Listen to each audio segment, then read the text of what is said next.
आइए हम आज का आराधना को आरंभ करेंगे। प्रार्थना करें। सर्वशक्तिमान अनुग्रहकारी पिता परमेश्वर, हे प्रभु, हम आज के पवित्र दिन के लिए और तेरे पवित्र आत्मा के अगुवाई के लिए जो तुमने हे प्रभु हम सबको आराधना के निमित्त एकत्रित किया है, धन्यवाद करते हैं और प्रार्थना करते हैं अपनी आत्मा की अगुवाई हम एक एक के जीवन में प्रदान कर, ताकि हम प्रभु आत्मा में होकर तेरी आराधना और स्तुति करें। और दयालु पिता परमेश्वर, तेरे आशीष को अपने जीवन में प्राप्त कर सके, हमारे प्रभु यीशु ख्रीस्त के नाम में आमीन। आइए हम लोग गीत गाएंगे। गीत नंबर 3, बिहान के गीत में से गीत नंबर 3। ईश्वर के प्रेम का यह प्रमाण हम देखते नाते हर वीरा, ये हम पे पाते वो सी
आज के लिए ठहराया गया पहला पाठ दानियल नबी की पुस्तक उसका 6वां अध्याय 10 पद से 24 पद तक।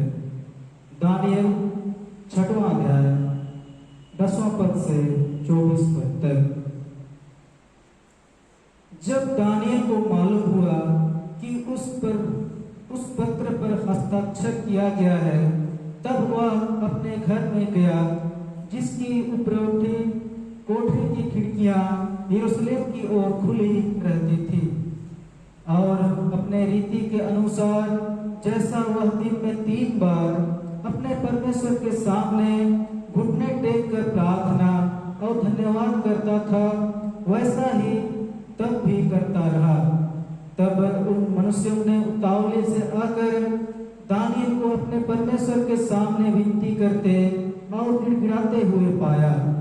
अतः वे राजा के पास जाकर उसकी राज आज्ञा के विषय में उससे कहने लगे, हे राजा, क्या तूने ऐसे आज्ञा पत्र पर हस्ताक्षर नहीं किया कि 30 दिन तक जो कोई तुझे छोड़ किसी मनुष्य या देवता से विनती करेगा वह सिंहों की मांग में डाल दिया जाएगा? राजा ने उत्तर दिया, हे मादियों और फारसियों की अटल व्यवस्था के अनुसार यह बात स्थिर है। तब उन्होंने राजा से कहा, यहूदी बंदियों में से जो दानियल है, उसने हे राजा ना तो तेरी ओर कुछ ध्यान दिया और ना तेरे हस्ताक्षर किए हुए आज्ञा पत्र की ओर वह दिन में 3 बार विनती किया करता है। यह बात सुनकर राजा बहुत उदास हुआ और दानियल को बचाने के उपाय सोचने लगा, और सूर्य के अस्त होने तक उसे बचाने का यत्न करता रहा। तब वह पुरुष राजा के पास उतावले में आकर कहने लगे, हे राजा, यह जान रख कि मादियों और फारसियों में यह व्यवस्था है कि जो निषेधाज्ञा का आज्ञा राजा ठहराए वह नहीं बदल सकती। तब राजा ने आज्ञा दी और दानियल लाकर सिंहों की मांद में डाल दिया गया। उस समय राजा ने दानियल से कहा, हे परमेश्वर, जिसकी तू नित्य उपासना करता है वही तुझे बचाए। तब एक पत्थर लाकर उस गड्ढे के मुंह पर रख दिया गया, और राजा ने उस पर अपनी अंगूठी से और अपने प्रधानों की अंगूठियों से मुहर लगा दी कि दानियल के विषय में कुछ बदलने ना पाए। तब राजा अपने महल में चला गया और उस रात को बिना भोजन पड़ा रहा, और उसके पास सुख विलास की कोई वस्तु नहीं पहुंचाई गई और उसे नींद भी नहीं आई। भोर को पौ फटते ही राजा उठा और सिंहों के गड्ढे की ओर फुर्ती से चला गया। तब राजा गड्ढे के निकट आया, तब शोक भरी वाणी से चिल्लाने लगा और दानियल से कहा, हे दानियल, हे जीवते परमेश्वर के दास, क्या तेरा परमेश्वर जिसकी तू नित्य उपासना करता है तुझे सिंहों से बचा सका है? तब दानियल ने राजा से कहा, हे राजा, तू युग युग जीवित रहे। हे मेरे परमेश्वर ने अपना दूत भेजकर सिंहों के मुंह को ऐसा बंद कर रखा कि उन्होंने मेरी कुछ भी हानि नहीं की। इसका कारण यह है कि मैं उनके सामने निर्दोष पाया गया, और हे राजा, तेरे सम्मुख भी मैंने कोई भूल नहीं की। तब राजा ने बहुत आनंदित होकर दानियल को गड्ढे में से निकालने की आज्ञा दी। अतः दानियल गड्ढे में से निकाला गया और उस पर हानि का कोई चिन्ह ना पाया गया, क्योंकि वह अपने परमेश्वर पर विश्वास रखता था। तब राजा ने आज्ञा दी कि जिन पुरुषों ने दानियल की चुगली खाई थी वे अपने अपने बाल बच्चों और स्त्रियों समेत लाकर सिंहों के गड्ढे में डाल दिए जाएं, और वे गड्ढे की पेंदी तक भी न पहुंचे कि सिंहों ने उन पर झपट कर सब हड्डियों समेत उनको चबा डाला। यह परमेश्वर का वचन है। परमेश्वर का धन्यवाद हो। आज के लिए ठहराया गया दूसरा पाठ थिस्सलुनीकियों के नाम पौलुस प्रेरित की पहली पत्री, उसका 5वां अध्याय 12 पद से 22 पद तक। थिस्सलुनीकियों के नाम पौलुस प्रेरित की पहली पत्री, उसका 5वां अध्याय 12 पद से 22 पद तक। हे भाइयों, हम तुमसे विनती करते हैं कि जो तुम में परिश्रम करते हैं और प्रभु में तुम्हारे अगुए हैं और तुम्हें शिक्षा देते हैं, उनका सम्मान करो और उनके काम के कारण प्रेम के साथ उनको बहुत ही आदर के योग्य समझो। आपस में मेल मिलाप से रहो। हे भाइयों, हम तुम्हें समझाते हैं कि जो ठीक चाल नहीं चलते उनको समझाओ, कायरों को ढाढ़स दो, निर्बलों को संभालो, सबकी ओर सहनशीलता दिखाओ। सावधान, कोई किसी से बुराई के बदले बुराई ना करे, पर सदा भलाई करने पर तत्पर रहो। आपस में और सबसे भी भलाई की ही चेष्टा करो। सदा आनंदित रहो, निरंतर प्रार्थना में लगे रहो, हर बात में धन्यवाद करो, क्योंकि तुम्हारे लिए मसीह यीशु में परमेश्वर की यही इच्छा है।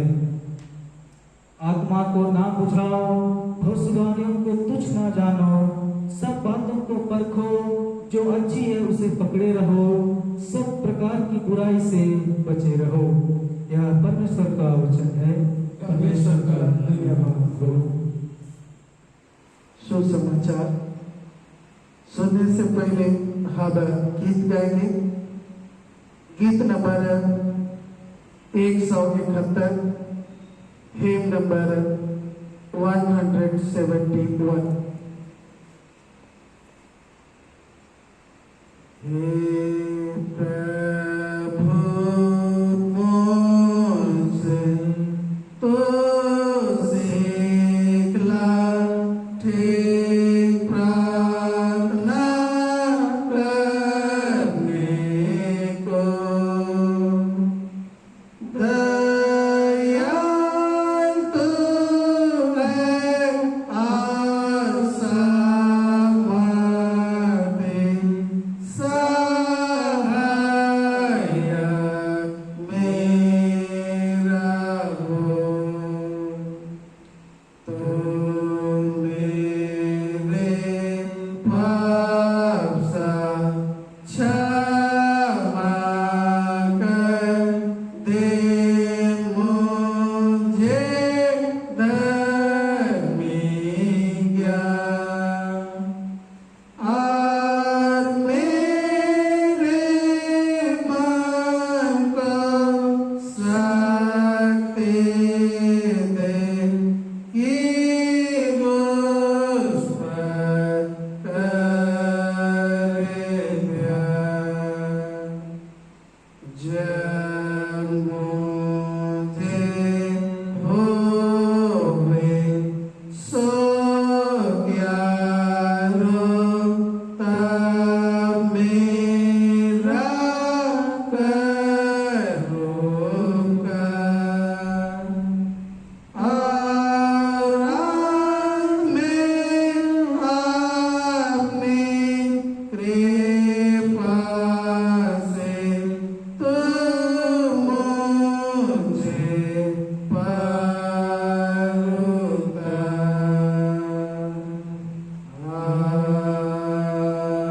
आमीन। प्रभु आप लोगों के साथ रहे और आपके साथ भी। सुसमाचार पवित्र मत्ती रचित सुसमाचार और उसके 14वां अध्याय में लिखा है और 22वें पद से सुसमाचार आरंभ होता है। हे प्रभु यीशु ख्रीस्त, तेरी महिमा हो। मत्ती रचित सुसमाचार और उसकी 14 अध्याय 22वें पद से आगे। तब उसने तुरंत अपने चेलों को नाव पर चढ़ने के लिए विवश किया कि वे उससे पहले पार चले जाएं।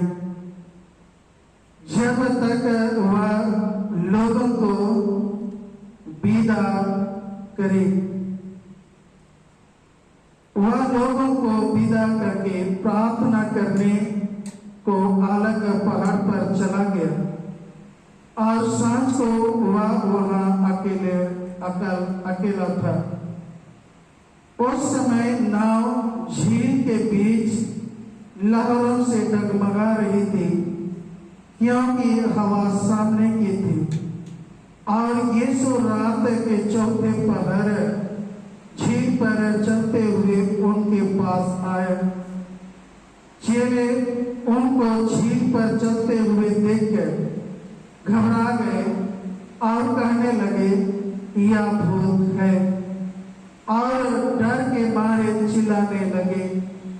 तब यीशु ने तुरंत उनसे बातें की और कहा, ढाढ़स बांधो, मैं हूं, डरो मत। पतरस ने उसको उत्तर दिया, हे प्रभु, यदि तू ही है तो मुझे अपने पास पानी पर चलकर आने की आज्ञा दे। उसने कहा, आ। तब पतरस नाव पर से उतरकर यीशु के पास जाने को पानी पर चलने लगा, पर हवा को देखकर डर गया और जब डूबने लगा तो चिल्लाकर कहा, हे प्रभु, मुझे बचा। यीशु ने तुरंत हाथ बढ़ाकर उसे थाम लिया और उससे कहा, हे अल्प विश्वासी, तूने क्यों संदेह किया? जब वे नाव पर चढ़ गए तो हवा थम गई। इस पर उन्होंने जो नाव पर थे उससे दंडवत करके कहा, सचमुच तो परमेश्वर का पुत्र है। यह यीशु ख्रिस्त का सुसमाचार है। हे यीशु ख्रिस्त, तेरी स्तुति हो। प्रार्थना करें। सर्वशक्तिमान अनुग्रह करे पिता परमेश्वर, हे प्रभु, आज पुनः एक बार तेरा धन्यवाद करते हैं कि तूने अपनी ऐसी अनुग्रह और अगुवाई दी है कि फिर से हे प्रभु हम ऐसे महामारी के दूसरे लहर, ऐसे संकट के घड़ी तेरे आराधना कर पाते हैं। हे दयालु पिता परमेश्वर, ये समय हम प्रार्थना करते हैं कि हम एक एक के मनों को हे प्रभु अपनी आत्मा, ज्ञान, बुद्धि, विचार, प्रेरणा, शक्ति से परिपूर्ण है, ताकि हम तेरे वचनों को जो हमने पढ़ा और सुना है प्रभु मनन करें और दयालु पिता परमेश्वर तेरे आशीष को हे प्रभु हम अपने जीवन में प्राप्त कर सके।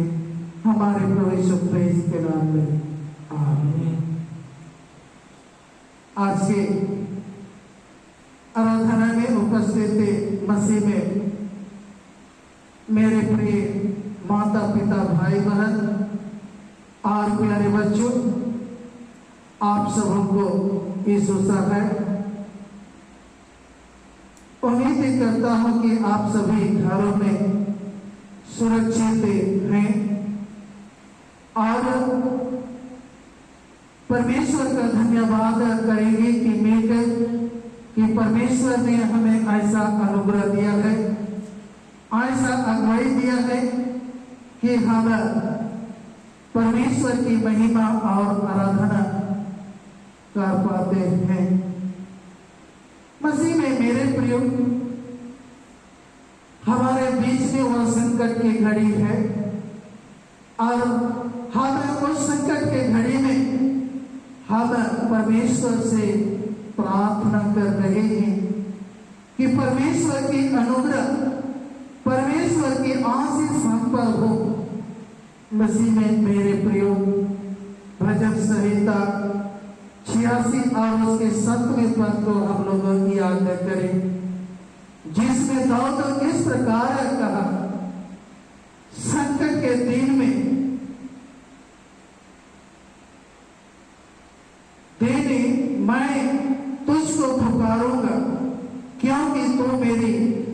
सुन लेगा। मसीह में मेरे प्रियो, वचन के लिए परमेश्वर का धन्यवाद करते हैं। दाऊद अपने वचन में, भजन में कहा, संकट के दिन मैं तुझको पुकारूंगा क्योंकि तू मेरी सुन लेगा।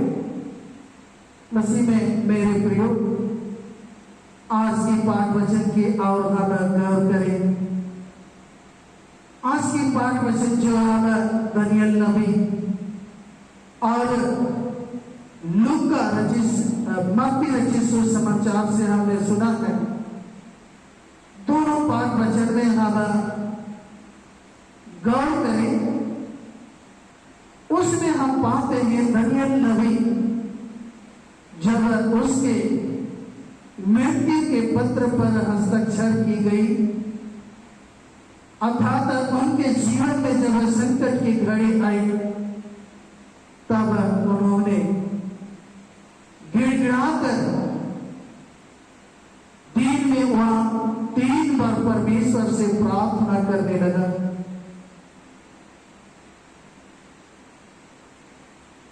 उसी प्रकार हम देखते हैं पतरस जब पानी में चलते समय जब वह डूबने लगा, तो उन्होंने प्रभु से प्रार्थना की और प्रभु ने उसे अपना हाथ बढ़ाया और उसे बचा लिया। मसीह में मेरे प्रियो, दानियल और पतरस के जीवन में जब ऐसे संकट की घड़ी आई, तब उन्होंने उस संकट के घड़ी में प्रभु को पुकारा। उस संकट के घड़ी में उन्होंने परमेश्वर को पुकारा, परमेश्वर से उन्होंने प्रार्थना की। और मसीह में मेरे प्रियो, दानियल को जब उस भूखे सिंह के मन में जब डाल दिया गया, तो बाइबल में लिखा है कि परमेश्वर ने अपने स्वर्गदूतों को भेजा और स्वर्गदूत उस सिंह के मुंह को बंद कर दिया और दानियल की कुछ भी हानि नहीं हुई। मसीह में मेरे प्रियो,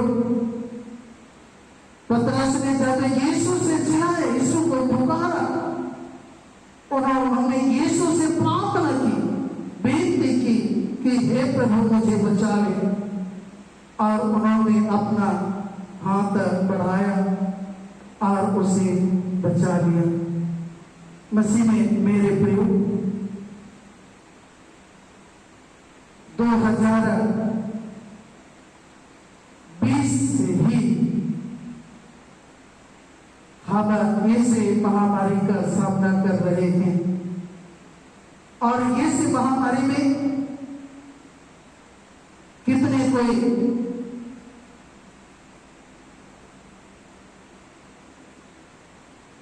शहीद भी हो गए। मसीह में मेरे प्रियो, जब यह महामारी हमारे बीच में आई, हम सभी कोई प्रार्थना करने लगे, लेकिन कितनों की प्रार्थना सुनी गई और वे उस महामारी से बच गए। परंतु और कितने लोग जो परमेश्वर से प्रार्थना किए, फिर भी वे इस महामारी में गुजर गए, उनकी प्रार्थना नहीं सुनी गई। मसीह में मेरे प्रियो, क्या उनकी प्रार्थना नहीं सुनी गई? परमेश्वर ने नहीं सुना और वे मर मिटे। मसीह में मेरे प्रियो, जब हम प्रार्थना के विषय में जब हम गौर करते हैं, प्रार्थना के विषय में जब हम मनन करेंगे, प्रार्थना एक प्रकार का ऐसा कार्य है जो परमेश्वर से बातचीत जिसे हम परमेश्वर से बातचीत करते हैं, हम उसकी आराधना करते हैं और अपने जीवन की सारी आशीषों के लिए उसे धन्यवाद देते हैं। और साथ ही साथ हम संकट या मुसीबत के समय अपने बचाव के लिए हम परमेश्वर से प्रार्थना करते हैं। मसीह में मेरे प्रियो, हमें वह सवाल बड़े चिंता सताते हैं कि इस महामारी आने से बहुत कोई प्रार्थना किए परंतु वे गुजर गए। क्यों? मसीह में मेरे प्रियो, जब हम लोग प्रार्थना करते हैं, परमेश्वर से प्रार्थना करते हैं और याद करें यीशु ने पतरस को जब बचाने के बाद उसने कहा कि हे अल्प विश्वासी, अर्थात जब हम प्रार्थना करते हैं तो हमें निश्चय हमें परमेश्वर, उसके पुत्र यीशु मसीह और पवित्र आत्मा पर विश्वास करना है। जब हम विश्वास से प्रार्थना करेंगे तो परमेश्वर हमारी जरूर सुनेंगे। हम याद करें मत्ती रचित सुसमाचार और उसके 8वां अध्याय 5 से 13 पद में उस सूबेदार के विश्वास के विषय में चर्चा की गई है। उन्होंने यीशु के पास आकर अपनी प्रार्थना विनती की कि हे प्रभु, चलकर मेरे सेवक बड़ी बीमार है, उससे बचा ले। यीशु ने उससे कहा कि मैं आकर उन्हें बचा लूंगा। परंतु वह सूबेदार ने कहा, यीशु से प्रार्थना की कि हे प्रभु, मैं इस योग्य नहीं हूं कि तो मेरे छत के तले आए। यहीं से कहा दीजिए कि मेरा सेवक का चंगा हो जाएगा। और मसीह में मेरे प्रियो, यीशु ने उसके विश्वास को सराहा और सराहते हुए उन्होंने कहा, ऐसा विश्वास मैंने इस्राएली जाति पर भी नहीं पाया। तो मसीह में मेरे प्रियो, और जब हम उस सूबेदार की प्रार्थना के उस प्रतिफल को देखते, उसी घड़ी उसका सेवक चंगा हो गया, अर्थात वह बचाया गया। यीशु ने उसकी प्रार्थना सुन ली और उसे बचा लिया।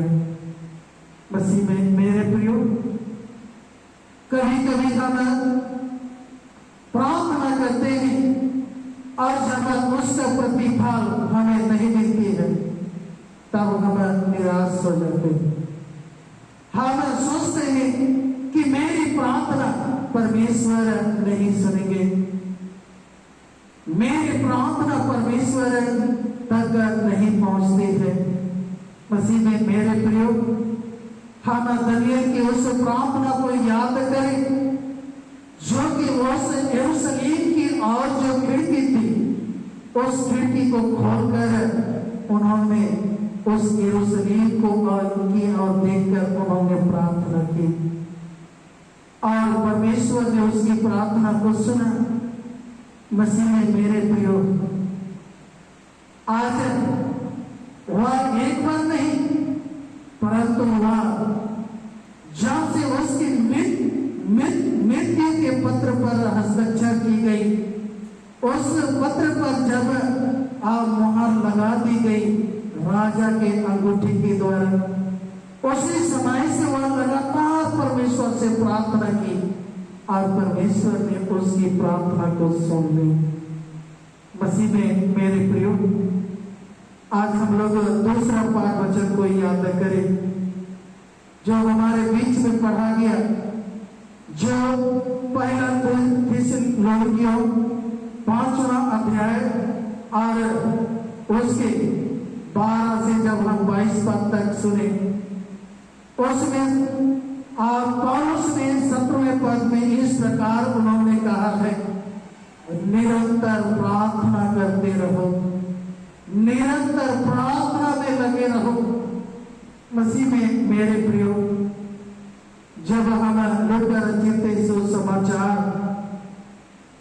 और उसके 11 अध्याय और 5वें पद से 13वें पद में जब हम पढ़ेंगे तो हम एक ये वचन को पाएंगे कि उस विधवा ने उस न्यायकर्ता के पास उसके नाक में दाम कर रखे थे। वह लगातार निरंतर जब तक उसे न्याय नहीं मिले तब तक वह उसके पास आकर, उस न्यायकर्ता के पास आकर उन्होंने गिड़गिड़ाते रहे। मसीह में मेरे प्रियो, उससे वह परेशान होकर, मसीह में मेरे प्रियो, वह उसका न्याय की। मसीह में मेरे प्रियो, आज हमें भी आवश्यकता है कि हम निरंतर, आज हमें प्रार्थना करने की आवश्यकता है। आज हमें निरंतर प्रार्थना में लगे रहने की बातें हैं। मसीह में मेरे प्रियो, अंतिम बातें मैं आप लोगों के बीच में रखने जा रहा हूं। कभी कभी हम प्रार्थना करते हैं तो अपने इच्छा के अनुरूप हम प्रार्थना करते हैं, अपने स्वार्थ के लिए प्रार्थना करते हैं। हम अपनी उस इच्छा को पूरा करने के लिए परमेश्वर से प्रार्थना करते हैं। मसीह में मेरे प्रियो, याद रखें कि हमारी प्रार्थना परमेश्वर की इच्छा के अनुसार होनी चाहिए। मसीह में मेरे प्रियो, जब हम मरकुस रचित सुसमाचार और उसके 10वें पद 35 से 40वें पद में जब हम पढ़ेंगे तो उसमें पाएंगे याकूब और यूहन्ना यीशु से प्रार्थना करने लगे कि हे प्रभु, जब तुम अपने महिमामय राज में आए तो ऐसा हो कि हम में से एक भाई तेरे दाहिने और एक भाई तेरे बाएं बैठे। मसीह में मेरे प्रियो, यीशु ने कहा कि या जो बाएं और दाहिने बैठाना मेरा काम नहीं है, ये परमेश्वर का काम है। और मसीह में मेरे प्रियो, उनकी वह प्रार्थना, उनकी वह विनती, वह इनकार कर दी। मसीह में मेरे प्रियो, हम यीशु के जीवन को गौर करें। जब वह गत्सेमनी में जब प्रार्थना कर रहे थे तो उन्होंने प्रार्थना करते समय उन्होंने कहा, हे पिता, हो सके तो यह घड़ी मुझसे टल जाए। आगे उन्होंने कहा कि हे पिता, ये से कटोरे को मेरे पास से हटा ले, तो भी जैसा मैं चाहता हूं वैसा नहीं, परंतु जो तू चाहता है वही हो। मसीह में मेरे प्रियो, आज हो सकता है आज हमारी प्रार्थना परमेश्वर नहीं सुन रहे होंगे। आज हो सकता है प्रार्थना हमारी परमेश्वर तक नहीं पहुंच रही है। मसीह में मेरे प्रियो, आज जो बातों को मैंने आप लोगों के बीच में रखा है मनन के दौरान, कि जब हम प्रार्थना करें तो हमें दृढ़ विश्वास होना जरूरी है। दूसरा हमारी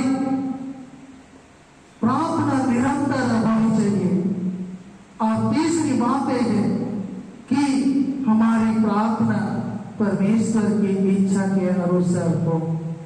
और मसीह में मेरे प्रियो, जब यीशु ने परमेश्वर की इच्छा के अनुसार प्रार्थना की और परमेश्वर ने उसकी सुन ली, और यीशु ने हमसे प्रतिज्ञा की कि जो कुछ भी तुम मेरे नाम से पिता से मांगोगे मैं तुझे दूंगा। मसीह में मेरे प्रियो, आइए हमें इस संकट की घड़ी अपने रक्षा के लिए, सुरक्षा के लिए, अपनी कलीसिया के, अपने पेरिस के सभी मसीह परिवारों के लिए, सभी लोगों के लिए, सभी लोगों के बचाव के लिए आज हम विश्वास के साथ परमेश्वर के पास आए और उसकी इच्छा के अनुसार निरंतर प्रार्थना करते रहे, ताकि परमेश्वर हमारी प्रार्थना सुने और हम ये इस महामारी से, इस संकट के घड़ी से हम बचाए जाए। परमेश्वर हम एक एक की प्रार्थना को सुने और हम एक एक की रक्षा रखवाली करें। विशेषकर ऐसे महामारी के दूसरे लहर में हम एक एक की रक्षा करें, एक एक को हमें बचाए रखे, अपने धर्म में दाहिने हाथ से एक एक की रक्षा और रखवाली करें। प्रभु इस वचनों से आप सबकी रक्षा और रखवाली करें, प्रार्थना करें। सर्वशक्तिमान अनुग्रहकारी पिता परमेश्वर, तूने अपने पुत्र के द्वारा कहा, यदि किसी में राई के दाने के समान विश्वास हो और वह ये से पहाड़ से कहे कि उठकर समुद्र में चला जाए और संदेह ना करे, तो उनके लिए ऐसा ही होगा। हे प्रभु, हमें ये से महामारी के दूसरे लहर की ऐसे संकट के घड़ी, हे प्रभु, विश्वास के साथ प्रार्थना करते हैं। हे प्रभु, हमारी प्रार्थना सुन और सभी लोगों की रक्षा और रखवाली कर, सभी मसीह परिवारों की हे प्रभु रक्षा और रखवाली कर, और ऐसे संकट के घड़ी से हम एक एक को बचाए रखें। हे प्रभु, ताकि हम अपने जीवन के द्वारा सदा तेरी महिमा और जय जयकार करते रहेंगे।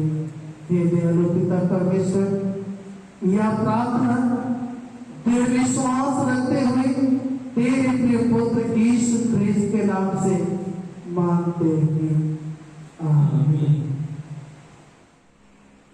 आइए हम लोग गीत गाएं।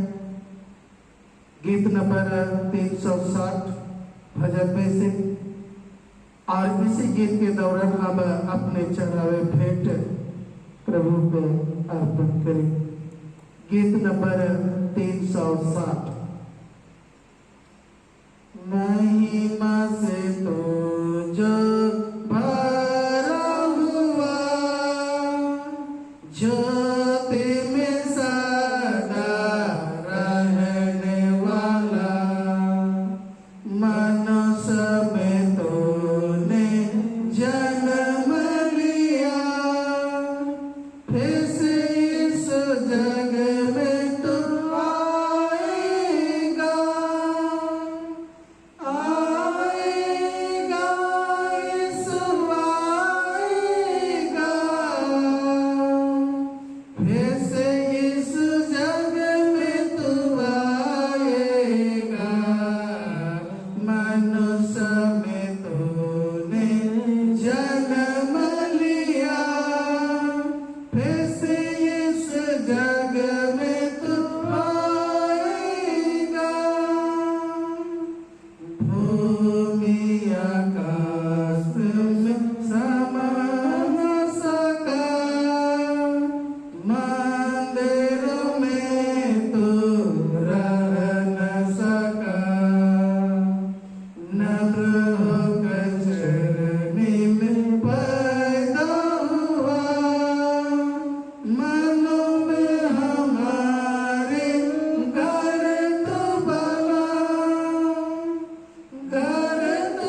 जल में तो ही दिखा, फिर से यीशु अपना जलवा दिखा।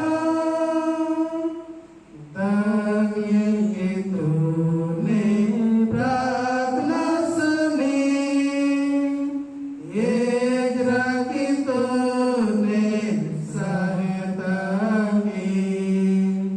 बाबुल में तूने बेदारी भेजी, अपने लोगों को फिर से तेरी आई, यीशु तेरी आई। अपने लोगों को फिर से तेरी आई। बाबुल में तूने बेदारी भेजी, अपने लोगों को फिर से तेरी आई। तू ही हमारा राजा है, तू ही मुक्ति दाता है, फिर से आने वाला है। प्यारे प्रभु यीशु तो जल्दी आ, जल्दी आ, यीशु जल्दी आ।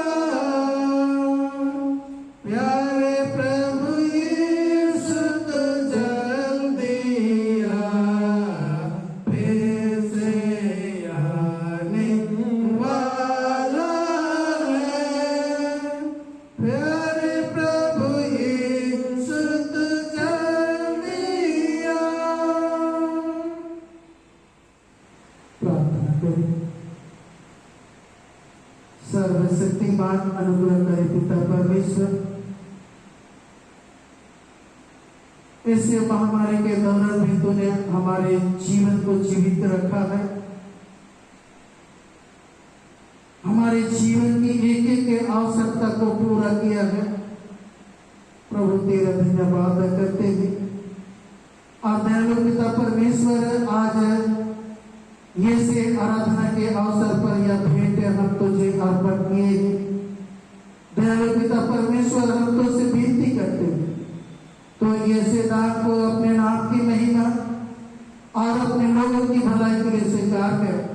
और दयालु पिता परमेश्वर, जिस भंडार से यह भेंट अर्पण की गई है प्रभु, उस भंडार को तो अपने उस स्वर्गीय उस आशीष की उस खिड़कियों को खोल कर हे प्रभु अपरंपर के आशीष प्रदान कर, ताकि सदा वह भरा पूरा रहे। हमारे प्रभु यीशु मसीह के नाम में आमीन। प्रार्थना करें। सर्वशक्तिमान अनुग्रहकारी पिता परमेश्वर, हे प्रभु, हम तेरा धन्यवाद करते हैं कि तूने हमें ऐसा अनुग्रह दिया है कि हम एक चित्त होकर, एक मन होकर हे प्रभु तेरे आराधना और ये स्तुति की है।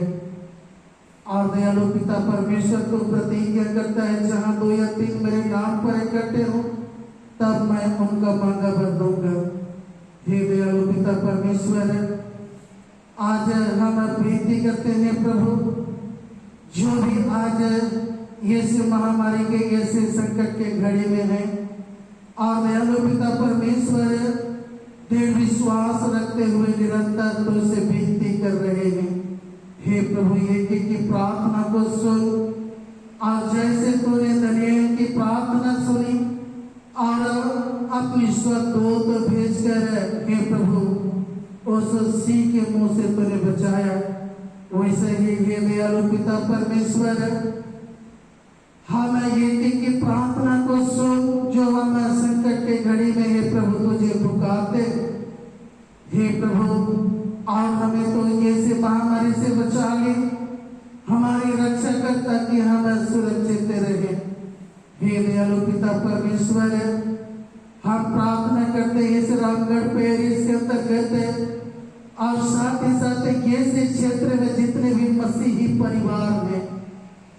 परिवार में, मसीही प्रियजन में, विश्वासीगण में हे प्रभु एक एक के साथ हो। और हे दयालु पिता परमेश्वर, तो अपनी सुरक्षा कवच एक एक के विश्वासियों को प्रदान कर।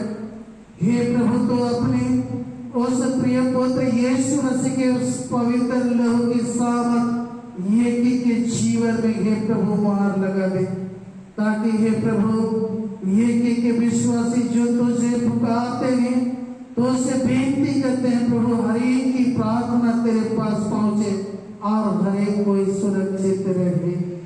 हे दयालु पिता परमेश्वर, हाँ मैं प्रार्थना करते हैं जितने मजदूरी सेवा करते हैं, मजदूरी करते हैं, दयालु पिता परमेश्वर शिक्षा देते हैं, और ये समय हे प्रभु इस महामारी के समय जितने डॉक्टर नर्स हैं जो हे प्रभु उस महामारी से ग्रसित लोगों की सेवा करते हैं, प्रभु एक एक के साथ हो, एक एक की रक्षा रखवाली कर, और एक एक को उनकी हे प्रभु उसके कार्य पर तो अपने आशीष उड़े, ताकि हे प्रभु हर एक के पारिवारिक जीवन तेरे आशीष से परिपूर्ण हो सके।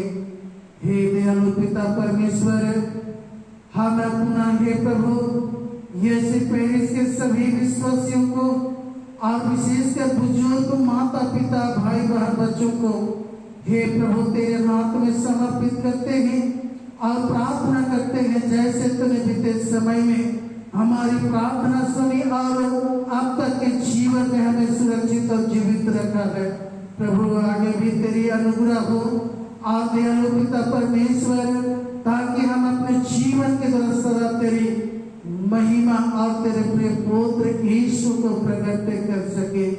हे दयालु पिता परमेश्वर, पुनः हम तेरे हाथ में समर्पित होते हैं और प्रार्थना तेरे बेटे हमारे उद्धारकर्ता यीशु क्रिस्त के नाम से मांगते हैं, आमीन। प्रभु की प्रार्थना एक साथ करें। हे हमारे पिता, तो जो स्वर्ग में है, तेरा नाम पवित्र माना जाए, तेरा राज है, तेरी इच्छा जैसे स्वर्ग में पूरी होती है वैसे पृथ्वी पर भी हो। हमारे दिन भर की रोटी आज हमें दे, और हमारे अपराध को क्षमा कर जैसे हमने अपने अपराध को क्षमा किया है, और हमें परीक्षा न डाल परंतु बुराई से बचा, क्योंकि राज पराक्रम और महिमा अब सर्वदा तेरी ही है, आमीन। हमारे प्रभु यीशु क्रिस्त का अनुग्रह, ईश्वर पिता का प्रेम और पवित्र आत्मा की सहभागिता हम सबों के साथ सदा सर्वदा बनी रहे, आमीन। यीशु है।